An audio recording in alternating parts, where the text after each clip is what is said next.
Olá! Hoje a gente vai abrir um material que é um verdadeiro mergulho na liderança em tempos de crise. Vamos analisar notas de Bíblias de estudo focadas em um único capítulo, Neemias 13. A nossa missão é entender as reformas, que às vezes são bem duras, de um líder tentando colocar a casa em ordem, sabe? Numa Jerusalém recém-reconstruída. Então, só para a gente se situar, estamos em Jerusalém por volta de 433 a.C.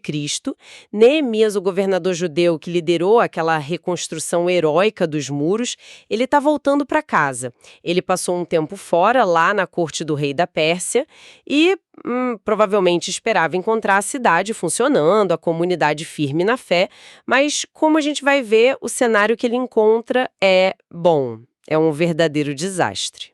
Com problemas seríssimos que ameaçavam colocar tudo a perder, e é isso que torna esse capítulo tão magnético, né? Não é uma história de construção, mas de reconstrução da própria identidade do povo. Neemias 13 é quase um diário de bordo das ações de um líder que não tem tempo a perder. A nossa exploração hoje é para entender a fundo que abusos eram esses, por que eles se enraizaram tão rápido e, principalmente, o que a reação do Neemias, que é bem explosiva, nos revela sobre o estilo de liderança dele e as suas prioridades. Ok, vamos começar a desvendar isso. Porque o primeiro problema que Neemias encontra é logo na sala de estar da nação, no lugar mais sagrado de todos, o templo. A coisa já começa pegando fogo. O que exatamente estava acontecendo lá dentro? Olha, o cenário era um absurdo. E o problema vinha de cima, da liderança máxima.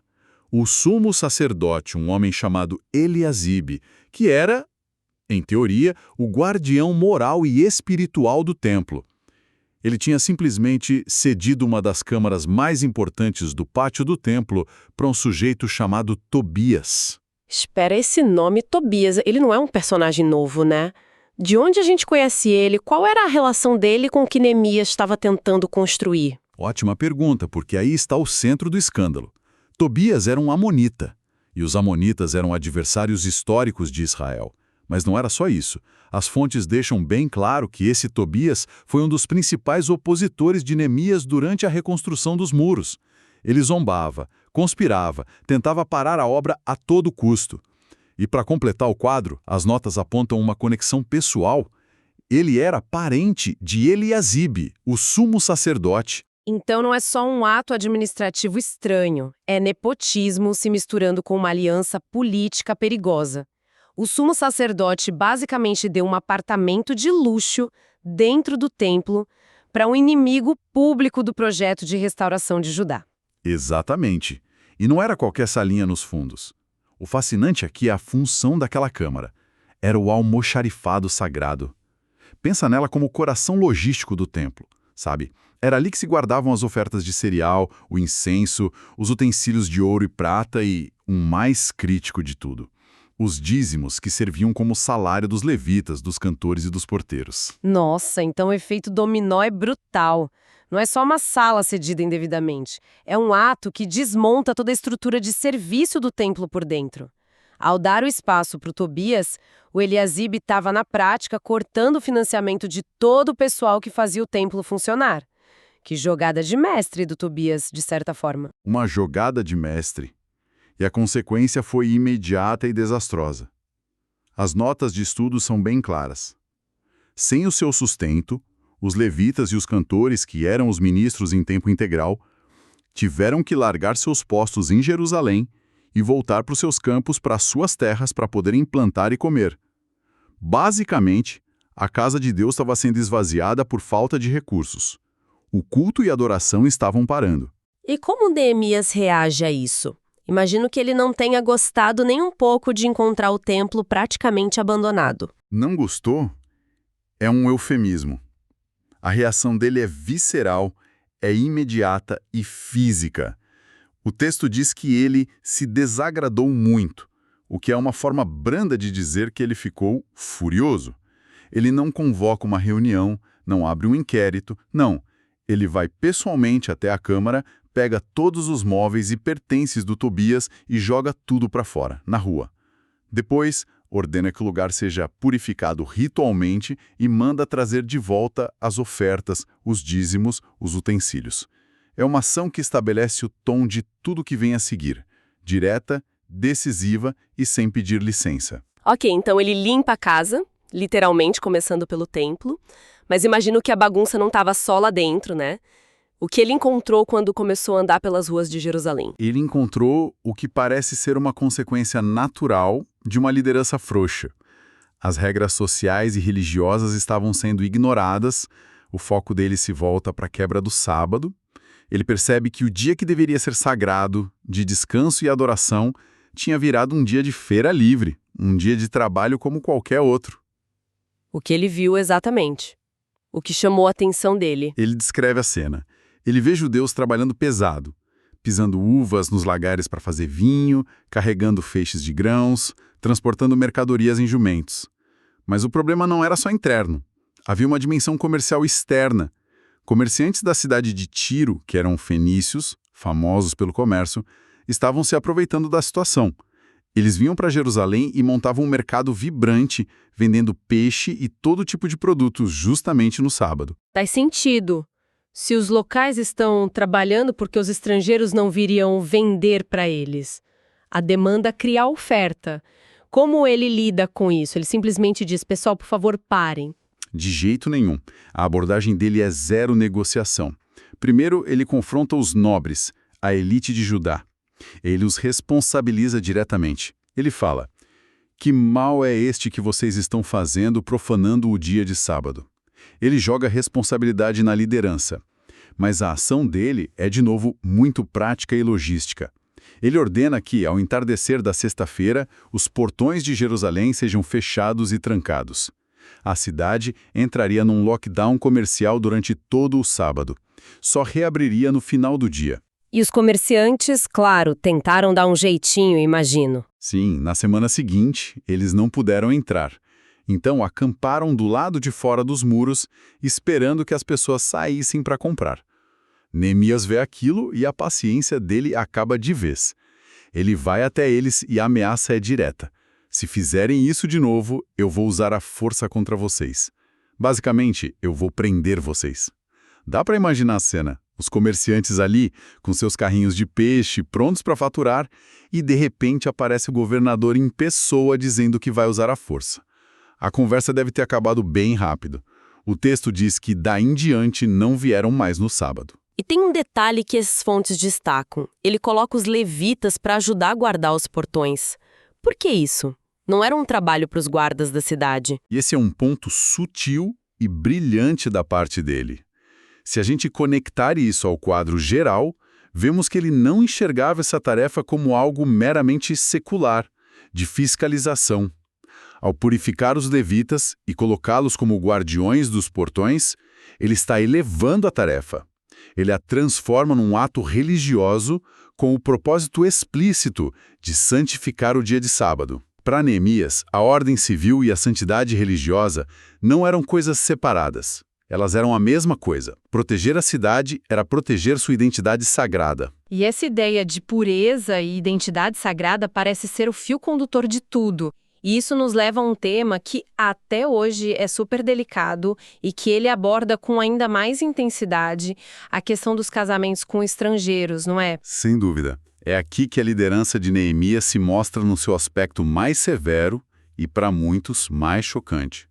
Ele descobre que muitos homens de Judá, incluindo, como a gente vai ver, gente da elite, haviam se casado com mulheres de nações vizinhas, de Asdod, Amon e Moabe. E o problema que dispara o alarme para ele é a geração seguinte. O que ele percebe nos filhos dessas uniões? Ele percebe algo que o aterroriza. O texto diz que metade dos filhos desses casamentos já não sabia falar a língua de Judá, o hebraico. Falavam a língua da mãe, de Asdod, por exemplo, ou uma mistura de línguas, mas não dominavam a língua do seu próprio povo. Espera aí. Por que a língua era tão central? Hoje em dia, muitas crianças crescem bilíngues e isso é visto como uma vantagem. Qual era o perigo que Neemias via nisso que o fez reagir de forma tão extrema? Essa é a pergunta-chave. O que estamos vendo aqui não é um problema de bilinguismo, é um firewall cultural e religioso sendo desativado. Perder a língua era como apagar o software que rodava toda a identidade daquela comunidade. A lei de Moisés, a Torá, era lida em hebraico. As orações comunitárias eram em hebraico. A história, a aliança com Deus, toda a tradição era transmitida em hebraico. Para Neemias, uma criança que não entendia a língua da sua fé estava, por definição, desconectada da sua herança, do seu Deus e do seu povo. Era o primeiro passo para a assimilação total e o desaparecimento daquela identidade única que eles tanto lutaram para restaurar. Certo. O risco existencial está claro, mas a reação dele. As fontes descrevem algo muito físico e violento.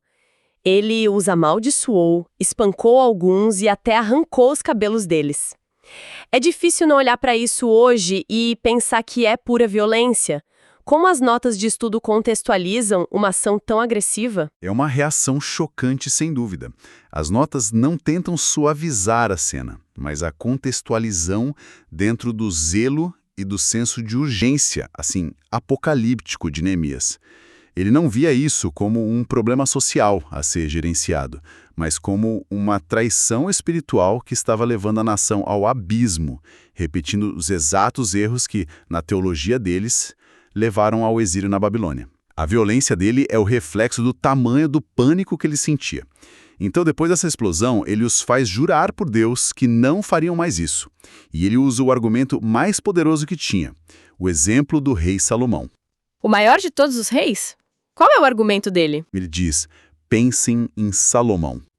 Não havia rei como ele entre as nações. Deus o amou, o fez rei sobre todo Israel. Mas até ele, o mais sábio e amado, foi levado a pecar pelas suas mulheres estrangeiras. O argumento é devastador. Se nem Salomão resistiu a essa influência, o que os fazia pensar que eles resistiriam? Era um chamado à realidade, sabe? Mostrando que eles estavam brincando com o fogo que já tinha queimado o maior herói deles. E como nos outros casos, o problema não estava só no povo. Ele sempre descobre uma conexão com a liderança, certo? Sempre. E aqui é o clímax. Ele descobre que um dos netos de Eliasibe, o sumo sacerdote, o mesmo Eliasibe da história de Tobias, tinha se casado com ninguém menos que a filha de Sanbalate, o Horonita.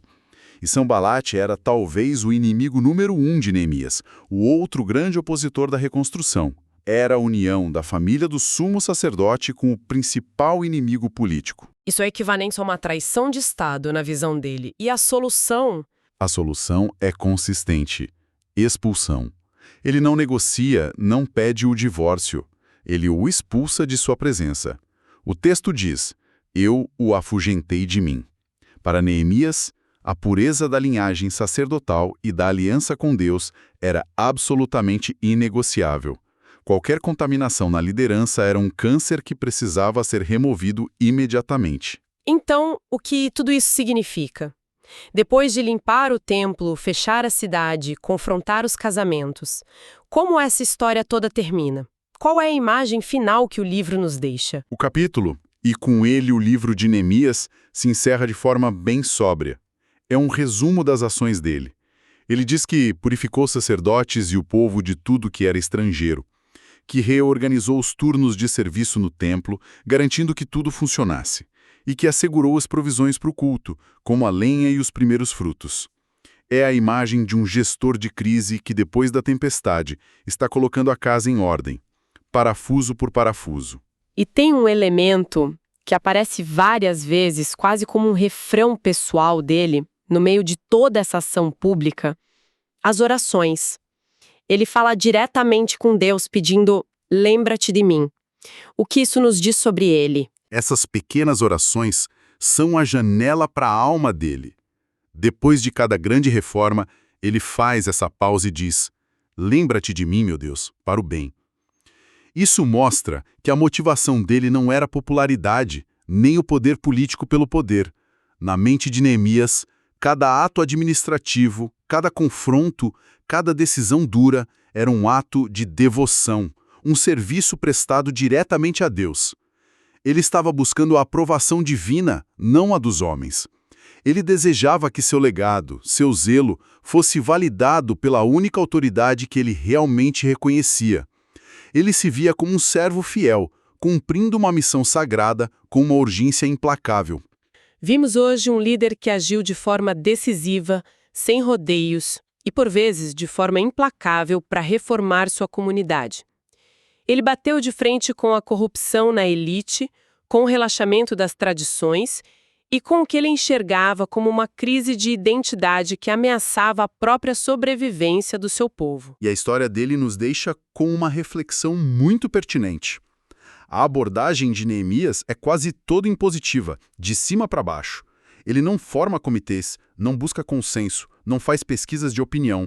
Ele vê o problema, julga segundo a sua compreensão da lei e age com autoridade total. Isso nos deixa com um pensamento para além das fontes. Em que situações uma liderança tão zelosa e intransigente é o único caminho para uma reforma necessária? E em que ponto essa mesma liderança corre o risco de se tornar opressiva, suprimindo a própria comunidade que ela se propõe a proteger?